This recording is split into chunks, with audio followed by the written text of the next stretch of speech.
Now, at the end of the day, when it comes to Carmilla, they could just reveal that she's been an Overlord for a long time, because before this, she was just an Overlord of weapons. Perhaps dealing with weapons that had a strong effect on sinners and made sure they had trouble respawning and putting themselves back together, even if the weapon she provided back then couldn't permanently kill anyone. And really, what's more important is Lilith's uprising and how that inspired Vox and Charlie. When Charlie narrates the story of Lilith and the coming of the annual exterminations because of her, she does so by reading a childlike storybook. And it felt like in season 1, this was hinted at being a story that Charlie was being read as a child. This is something that only would have happened 7 years ago, however, with Charlie having this book as part of the history of hell now for some reason, but already being old enough in the last 7 years to have a better understanding of what's going on in the world and what her mother is doing.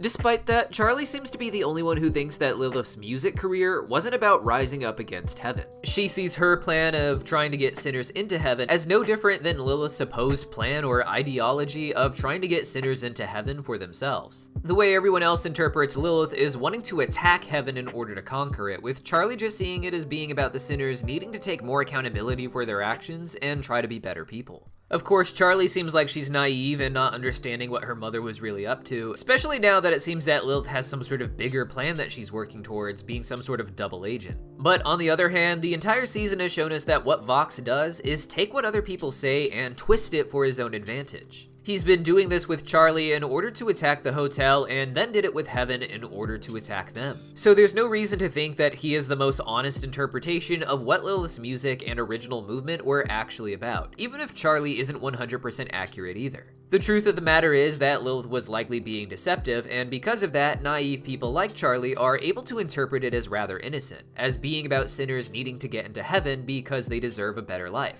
While others like Vox and even Heaven would inevitably interpret it as an attack on heaven, as telling them that they're going to go there and take heaven for themselves for negative reasons. Basically, I imagine that she designed her songs to legally sound like she's just inspiring sinners to stand up for themselves and to make hell the best place it can be while reaching for heaven. And Vox made a pretty funny joke about how Lilith was trying to make hell great, and how together they can make hell great again. A clear shot at our modern political situation.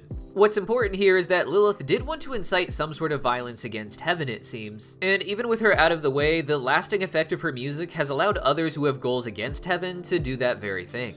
And this is why I think Lilith is something of a double agent. She's not just doing what heaven wants in order to stay in heaven, or the Garden of Eden as some people theorize this is, but she's doing her own sabotage while being here, while manipulating things down on Earth so that Vox and others like him will still rise up and use her music as inspiration to do her bidding.